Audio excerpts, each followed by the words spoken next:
आप समझते हैं धर्मनिरपेक्ष सेकुलर सबसे ज्यादा बहस जो छिड़ा हुआ है वो सेकुलर वर्ड पर छिड़ा हुआ है। सेकुलर धर्मनिरपेक्ष, ये धर्मनिरपेक्ष क्या होता है इसके बारे में समझते हैं।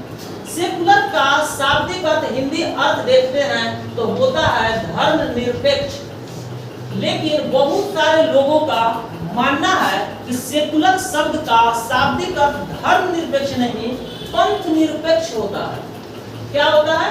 पंथ निरपेक्ष होता है। अब धर्मनिरपेक्ष और पंथ निरपेक्ष क्या होते हैं इसके बारे में समझते हैं। धर्मनिरपेक्ष का मतलब होता है कि कुछ मेरा कोई भी धर्म नहीं है। इस शब्द का मेंशन होने से, संविधान में मेंशन होने से ये पता चलता है कि भारत का अपना कोई भी धर्म नहीं है। लेकिन जो लोग इस बात से चिढ़े हुए हैं, जो आरएसएस के लोग हो या बीजेपी के लोग हो या जो इनका मत में ये शब्द नहीं है, उनका कहना है कि सेकुलर शब्द का शाब्दिक अर्थ धर्मनिरपेक्ष नहीं पंथ निरपेक्ष होता है।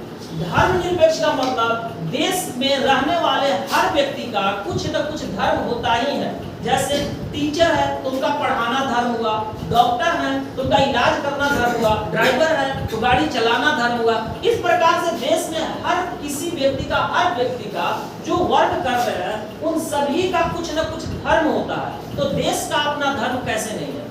सेकुलर शब्द का मतलब है, ऐसा उन लोगों का मानना है कि सेकुलर का अर्थ पंथ निरपेक्ष होता है, क्योंकि पंथ निरपेक्ष का मतलब होता है कि पूजा पाठ कोई भी व्यक्ति किसका आराध्य कर रहा है। जैसे मुस्लिम है तो इस्लाम का आराध्य कर रहे हैं, हिंदू है तो सनातन का धर्म को मान रहे हैं, जो क्रिश्चियन है वो क्रिश्चियनिटी को मान रहे हैं। तो ये पंथ हो गए, अपने अपने पूजा आराध्य करने का तरीका।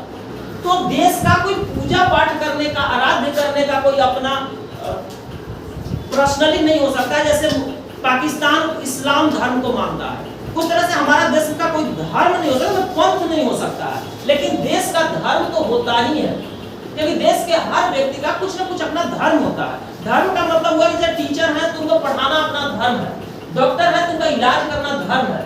इसलिए इस बात को लेकर के जो लोग इसके मत में नहीं होते हैं वो लोग हमेशा कांग्रेस को कटघरे में खड़ा करते हैं कि इंदिरा गांधी अपने हिसाब से आपातकाल लगा करके देश में और इन दो शब्दों को जोड़ दिया।